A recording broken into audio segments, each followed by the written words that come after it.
The overall aim of this procedure is to identify signaling pathways that regulate changes in functional beta cell mass. This is accomplished in isolated rat islets by overexpressing or suppressing the expression of a gene using adenoviral vectors.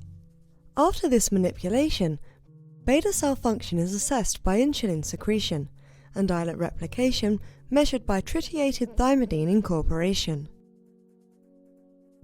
Ultimately, these assays can show whether a gene of interest regulates beta cell proliferation and/or function in vitro.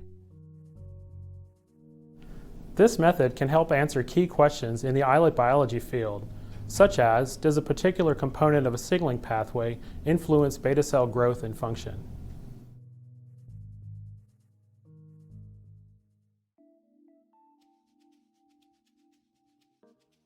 Prepare a 6-well non-tissue culture coated plate by adding 2 ml of modified media to the required number of wells. For example, a typical experiment may require 3 wells, 1 each for a no virus control, a virus control, and the experimental group. Warm the plate to 37 degrees Celsius in a tissue culture incubator for at least 30 minutes. Immediately following rat islet isolation, place 1 to 200 islets in each wells of the prepared plate.